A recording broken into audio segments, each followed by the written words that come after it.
오늘도 이 자리에 오신 귀하신 한 분 한 분 예수님의 이름으로 간절히 사랑하고 축복합니다. 제가 이전까지 이 자리에서 설교를 할 때 항상 정장을 입고 나왔었잖아요. 그런데 오늘은 제가 좀 이렇게 좀 캐주얼하게 입었습니다. 청바지 입고요. 그리고 여기 보이십니까? 구두 신고, 그리고 티셔츠, 반팔 티셔츠를 이렇게 입고 왔는데 어떠신가요? 감사합니다.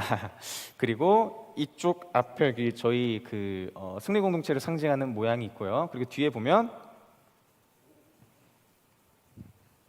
네, 보이십니까? 로우 써 있고 Light of the World 보이세요? 네, 이 티셔츠 어떠세요?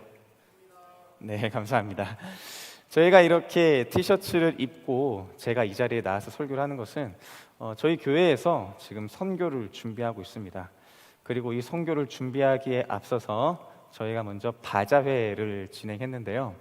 이 바자회를 준비하기 위해서 정말 많은 청년들과 그리고 목사님 그리고 임원들이 너무나도 열심히 수고해 줬습니다. 아까까지도 밖에서는 소떡을 굽고요. 그리고 슬러시도 만들고, 그리고 구슬 아이스크림도 팔고, 열무김치도 팔고, 게임도 하고 다양한 활동을 통해서 저희가 바자회를 진행했습니다. 이 바자회를 진행한 그리고 계획한 우리 목사님과 임원분들 그리고 섬겨주신 모든 분들을 위해서 우리 한번 감사의 박수 한번 쳐드릴까요? 너무 감사합니다. 정말 고생하셨고 정말 수고하셨습니다. 이 청년들이 그렇게 자신의 시간과 노력을 바치면서 바자회를 준비한 이유가 무엇일까요? 여러분은 어떻게 생각하십니까?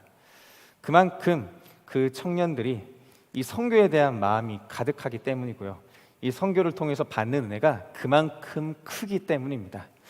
아직까지도 선교에 신청 안 하신 분들이 계시다면 저에게 선교를 신청해 주시면, 그리고 그 신청을 통해서 여러분들께서 선교에 가셔서 하나님의 귀한 사역을 여러분께서 감당하실 때 여러분이 그 어느 곳에서도 느낄 수 없었던 하나님의 놀라우신 은혜를 받을 것입니다. 그리고 그 자리에서 하나님께서 살아 역사하신다는 귀한 은혜 또한 누리실 줄 믿습니다. 아직까지 신청 안 하신 분 계시다면 저에게 아니면 리더에게 신청을 하셔서 이번 여름 선교를 통해서 하나님께서 여러분에게 부어주시는, 그리고 살아계심을 증명해 보이시는 귀한 하나님의 은혜를 온전히 경험하시는 귀한 여러분의 삶이 되시길 간절히 소망합니다. 제가 신방을 많이 다니고 있는데요. 신방을 다니면서 듣게 되는 여러 가지 말이 있습니다. 그 중에 공통된 말이 있다면 이 말인데요. 전도사님, 제가 잘 하고 있는 건지 모르겠습니다 라는 공통된 여러분의 대답입니다. 제가 이 이야기를 들을 때마다 참 마음이 안타깝습니다. 내가 어떻게 도와줄 수 있을까? 내가 어떻게 하면 좀 더 힘을 줄 수 있을까? 라고 그렇게 생각을 하면서 여러분들의 말을 그렇게 들었었는데, 제가 이 말을 듣고 여러분들에게 꼭 해주고 싶은 말이 있었습니다. 꼭 해주고 싶었던 말이 무엇이냐면, 여러분 잘하고 계십니다. 여러분 괜찮습니다. 저는 이 말을 꼭 해주고 싶었어요. 여러분 너무나도 잘하고 계시고요, 잘 살아가고 계시고 너무도 괜찮습니다. 지금까지 여러분들이 살아온 삶을 되돌아보면 물론 그 순간은 힘들고 어려운 삶이 분명히 있었을 것입니다. 하지만 다시 한 번 더 생각해 봤을 때 이것쯤이야 내가 인생을 살아가면서 겪을 수 있는 문제 아니었나, 이 정도는 내가 충분히 이겨낼 수 있는 것이었구나 라고 생각을 하면서 이전에 내가 겪었던 어려움들이 별거 아니구나 라고 생각을 하게 되고요. 그리고 그 생각 이후에 하나님께서 나의 삶을 온전히 인도해 주셨구나 라는 그러한 은혜를 여러분들이 생각할 수 있을 것입니다. 여러분 정말 잘하고 계시고요, 정말 괜찮으니까요, 여러분 너무 걱정 마시고 여러분의 인생에서 여러분을 항상 이끌어 주시고 여러분과 함께 하시는 예수님의 거룩하신 손길을 온전히 경험하시는 귀한 여러분의 삶이 되시길, 앞으로의 삶이 되시길 예수님의 이름으로 간절히 소망하고 축복합니다. 지난 주일이었나요? 지지난 주일이었나요? 저 같은 경우에는 스트레스를 받거나 많이 바쁘게 되면 몸에서 티가 납니다. 예를 들면 이렇게 얼굴이 올라오면서 여드름이 막 나기 시작하고요. 속이 계속 뒤집어지기 시작하고 얼굴은 스트레스 때문에 막 일그러지기 시작합니다. 그런데 그렇게 스트레스를 받던 날이 지난주였나 지지난주 한 주 동안이었습니다. 외적으로도 힘들고 내적으로도 너무나도 삶이 바쁘다 보니까 스트레스를 너무나도 많이 받고 있던 상황이었는데 어느 날은 제가 집에 잠깐 들렸다가 금요 철야를 드리기 위해서 역곡역에서 나와서 교회로 걸어가는 길이었는데 교회 오는 길에 보면 파리바게트 하나 있잖아요. 그 파리바게트 앞에서 갑자기 그 수많은 인파 속에서 전도사님 이렇게 저의 이름을 부르는 소리가 들렸습니다. 그래서 제가 고개를 확 들어서 보니까 누가 있었냐면 우리 박주연 자매와 박예림 자매가 저를 보면서 반갑게 인사를 해주더라고요. 그런데 얼마나 반갑게 기쁘게 인사를 해주는지 그 두 명의 청년이 환하게 웃으니까 그 주변이 환하게 밝혀지는 희한한 체험을 하게 됐습니다. 그래서 제가 보고 너무나도 기분이 좋아서 와, 그렇게 환하게 웃는 모습 보니까 너무 좋다라고 이렇게 이야기하니까 또 하하가 아니죠? 자매님이십니다. 네. 호호하면서 막 입을 가리면서 더 환하게 웃더라고요. 그런데 제가 그 웃음을 볼 때 제 마음속에 있는 스트레스와 응어리들이 싹 사라지고 제 마음속에 무엇이 차올랐을까요? 행복함이 막 차오르기 시작하더라고요. 그래서 이러한 행복감을 갖고 이제 교회에서 만나자는 인사로 마무리하면서 이렇게 교회로 오게 됐는데 제가 교회 오면서 그렇다면 나는 어떻게 하면 사람들에게 행복을 줄 수 있는 사람이 될 수 있을까? 많은 고민을 했습니다. 그리고 말씀을 묵상하면서 이에 대한 저의 고민과 묵상함을 여러분과 함께 한번 나누어 보고자 합니다. 오늘 우리가 읽었던 이 베드로서는 베드로가 직접 작성을 했고요. 이 베드로서가 작성된 그 시대적 배경을 여러분과 함께 잠깐 살펴보고자 합니다.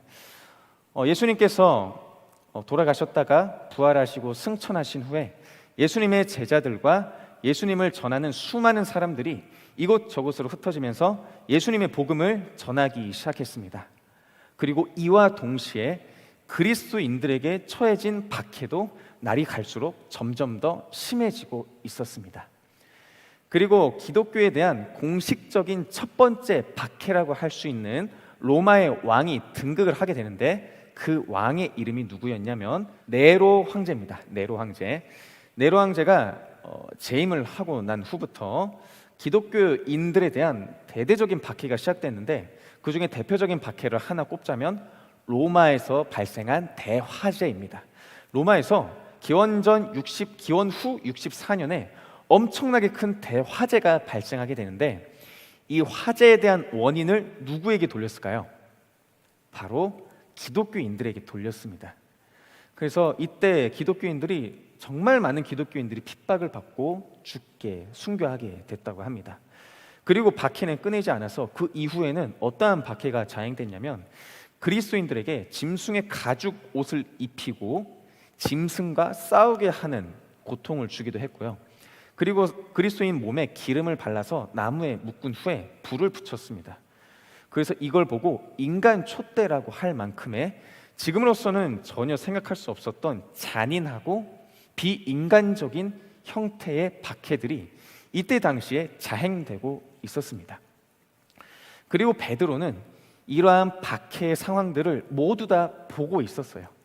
보고 있는 중에 썼던 서신이 바로 이 베드로 서신입니다. 베드로 서신이 이러한 상황 가운데 쓰였던 배경을 여러분들 좀 알 수 있겠죠. 그런데 이렇게 많은 어려움이 있었고 고통이 있었던 이 시대에 베드로는 그리스도인들에게 이렇게 이야기를 합니다. 제가 한번 읽어보겠습니다. 베드로전서 1장 22절의 말씀인데 제가 한번 읽어볼게요. 너희가 진리를 순종함으로 너희 영혼을 깨끗하게 하여 거짓이 없이 형제를 사랑하기에 이르렀으니 마음으로 뜨겁게 서로 사랑하라. 아멘. 이렇게 권면합니다. 그리스도인들이 정말 끔찍한 고통을 받고 있을 때 베드로는 이 끔찍한 고통의 상황을 벗어날 수 있는 방법을 알려준 게 아니라, 해결할 수 있는 방법을 알려준 게 아니라, 야, 그리스도인들아, 예수님을 믿는 너희는 서로 뜨겁게 사랑해야 돼 라고 이렇게 권면합니다. 해결책을 알려준 게 아니라 서로 뜨겁게 사랑하라고 권면했습니다. 그런데 이 말이 얼마나 간절한 마음이었냐면, 여기서 뜨겁게라는 단어가 나오잖아요. 이 뜨겁게라는 단어는 우리가 일반적으로 알고 있는 뜨겁게의 의미를 벗어나서 내 온 마음과 정성을 다해서 열정적으로 열심을 다해 라는 의미를 갖고 있는 단어입니다. 그러니까 이 베드로는 그리스도인들에게 뜨겁게 정말 열정을 다해서 온 마음을 다해서 한 사람 한 사람을 사랑하라고 이렇게 권면한 것입니다. 저는 이 말씀을 읽고 이해가 안 되더라고요. 아니, 하나님, 만약에 제가 사랑하는 사람이 어려운 고통을 당하고 있으면 저는 분명히 그 사람이 고통에서 빠져나올 수 있는 해결책을 알려줄 것인데, 왜 이 베드로는 고통받고 있는 성도들에게 그 어려움을 빠져나올 수 있는 해결 방법을 알려준 게 아니라 왜 서로 사랑하라고 권면했습니까? 라고 그렇게 계속 하나님한테 질문하며 이 말씀을 받아들이기 위해서 많은 노력을 했습니다. 여러분 같으면 어떠십니까? 여러분 같으면 여러분이 정말로 사랑하는 사람이 있는데 그 사람이 힘든 상황 속에 빠져 있어요. 그 사람을 위해서 여러분은 어떻게 이야기를 해주고 싶으십니까? 해결책을 알려주시겠습니까? 아니면은 사랑하라라고 이야기해 주십니까? 제가 여러분의 삶으로 잠깐 들어가 보고자 하는데, 한동안 우리의 삶을 뒤흔들었던, 그리고 우리 청년들의 주요시 됐던 키워드 단어가 몇 개 있는데요. 제가 이 세 가지를 갖고 왔는데, 주식과 비트코인과 인스타그램입니다. 어느 순간부터 주식과 인스타그램에 목매이는 청년들이 막 늘어나기 시작하더라고요. 그래서 제가 왜 이러한 일들이 발생하게 됐을까라고 해서 인터넷에 찾아보니까 이러한 기사들이 있더라고요. 내가 어느 회사에 투자를 했는데 돈을 벌었다. 그런데 그 돈을 번 게 내가 평생 동안 먹고 살아도 남을 만큼의 돈을 벌게 됐다 라든지, 아니면 내가 이 주식을 매수해서 너무나도 큰 이익을 남겼다, 아니면은 이 비트코인이 그냥 무심결에 샀는데 나중에는 가치가 이만큼 올라가서 내가 어마어마한 돈을 벌게 됐다 라는 그러한 인터넷 기사들을 보게 됐고, 그러한 인터넷 기사들을 본 수많은 청년들이 너도 나도 할 것 없이 주식과 비트코인에 빠져들기 시작했습니다. 그리고 많은 비트코인과 주식을 사면서 그것으로 어떠한 문제에 대한 해결책을 찾으려고 했습니다. 그렇게 많이 매수한 청년들이 돈을 벌기 위해서라는 이유도 있었지만, 다른 이유는 또 무엇이 있었냐면 큰 돈이 필요해서 주식을 했습니다. 아니면은 병원비를 마련하기 위해서 비트코인을 샀습니다 라는 이유가 있었고요. 그리고 이러한 개인적으로 갖고 있는 문제들을 해결하기 위해서 그러한 비트코인을 사고 주식을 샀다라고 했었던 기사를 보게 됐습니다. 그리고 주식과 비트코인 이외에 인스타그램이 있죠. 저도 인스타그램 합니다. 그리고 인스타그램에서 강아지 보는 거 너무 좋아해요. 그래서 강아지도 팔로우 했고요. 인스타그램을 제가 했을 때 가장 놀랐던 게 무엇이냐면, 제가 33, 평생 동안 살면서 볼 수 없었던 선남 선녀들이 인스타그램에 정말 많이 있더라고요. 그리고 또 얼마나 잘 사는지 돈을 자랑하기도 하고, 자기가 갖고 있는 명품을 자랑하기도 하고, 엄청 비싼 외제차도 자랑하기도 하고, 인스타를 통해서 자신을 막 과시하는 모습을 많이 봤습니다. 많은 청년들은 인스타에서 나온 그들의 모습을 보고 그들의 모습을 동경한 채 나도 명품으로 나를 꾸미고 싶다, 나도 외제차로 나를 꾸미고 싶다, 나도 내가 비록 지금의 형편상에서는 살 수 없지만 돈이라도 대출을 받아서 저 사람들이 누리고 싶은 것을 나도 누리고 싶다 라고 하면서 지나친 소비와 지나친 인스타그램에 의존하는 모습을 많이 보게 됐습니다. 그리고 어느 날은 또 인스타를 막 보는데 초밥을 먹는 사진들이 계속 올라오더라고요. 그래서 해시태그 밑에 보니까 오마카세라고 있더라고요. 여러분 혹시 오마카세라고 아십니까? 제가 오마카세가 몰라가지고 오마카세를 찾아보니까 오마카세는 맡긴다는 뜻의 일본어로 메뉴판이 따로 없이 그날의 음식을 주방장이 알아서 만들어내 놓는 일본식 코스 요리를 가리킨다라고 하네요. 그리고 이 오마카세가 꽤나 비싼가 봐요. 그래서 서울에서 유명한 호텔에 가서 오마카세를 먹고 그것을 먹은 사진을 자랑하는 사진들을 막 올리고, 그리고 이 사진을 본 많은 청년들이 나도 오마카세 먹어야겠다 해서 무리한 돈을 들여서 호텔에 가서 오마카세를 먹고 그거에 대한 사진을 올리며 자랑하는 등 인스타에서 나타난 여러 가지 상황들을 보게 됐습니다. 이렇게 인스타에 그들이 사진을 올리고 만족을 얻는 이유는 지금까지 이 시대가 서로를 비교하고 내가 저 사람보다 더 잘나야지 된다라는 그러한 안타까운 이 현실들 때문에, 그리고 그 비교의식에 빠져나오지 못한 너무나도 그러한 연약함 때문에 계속해서 남과 비교하는 그러한 어려움 때문에 인스타를 계속해서 의지하고 그것을 통해서 만족함을 얻으려 했었던 그러한 모습 때문에 이러한 모습들이 나온 게 아닌가 생각을 하게 됐습니다. 이처럼 청년들은 그들이 갖고 있는 어려움을 해결하기 위해서, 그들이 겪고 있는 비교의식을 타파시키기 위해서 주식과 비트코인 그리고 인스타그램을 의지해서 그것으로 인해서 만족을 얻으려고 했습니다. 기원 후 1세기를 살아갔던 그리스도인들, 그 고난을 겪었던 그리스도인들과 그리고 지금의 이 시대를 살아가는 우리 청년들의 삶, 그들이 모두 다 어려움을 갖고 있었고 그 어려움을 해결하기 위한 해결의 방법을 찾기 시작했습니다. 어떻게 보면 이것이 맞는 모습인 것 같기도 합니다. 하지만 베드로는 이러한 상황을 겪고 있는 우리들에게 다른 방법을 권면하는데요. 그 방법을, 그 권면의 내용을 제가 한번 읽어보겠습니다.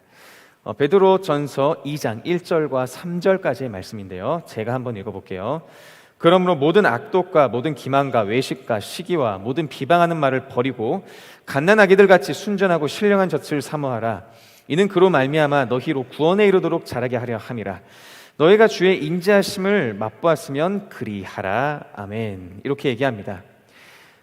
그리스도인 너네들이 힘들고 어려운 상황 속에 있을 때 악독과 기만과 외식과 시기와 모든 비방하는 말이 너에게 들려올 때 그러한 것들을 모두 버리고 갓난 아기들 같이 순전하고 신령한 젖을 사모해야 된다. 그리고 이러한 젖을 우리가 사모했을 때 한 인물에게 나아가야 한다라고 권면하는데, 4절과 5절의 말씀을 제가 읽어보겠습니다.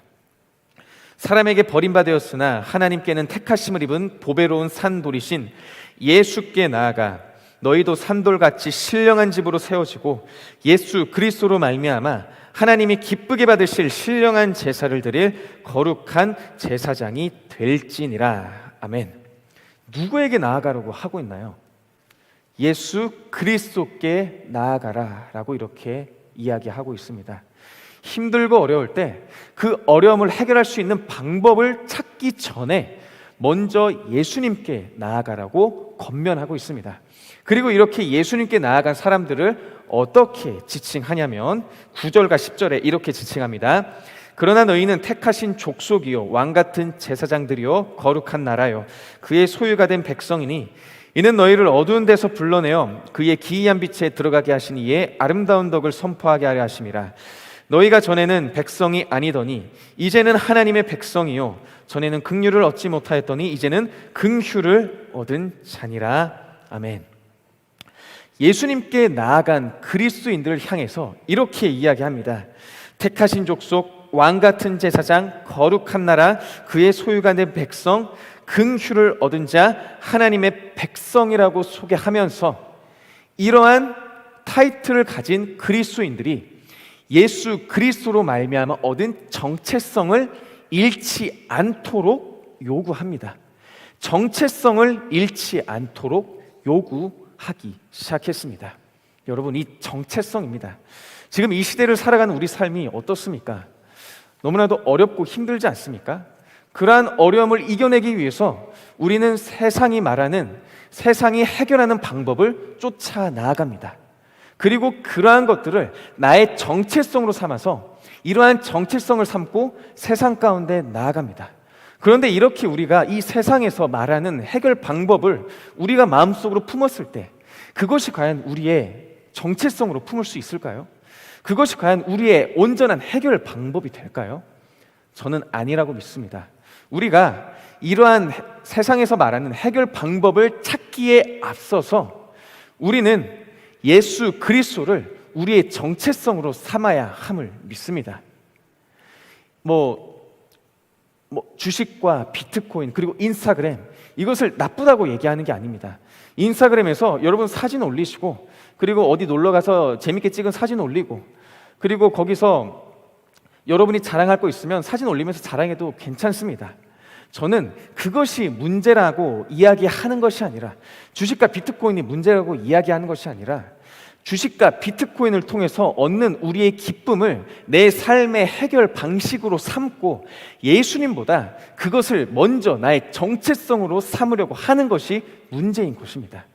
그것을 우리의 정체성으로 삼기 이전에 우리를 사랑하시고 우리를 이끄시고 나를 죄에서 구원해 주신 그 예수 그리스도로 말미암아 우리의 정체성을 삼기를 소망합니다.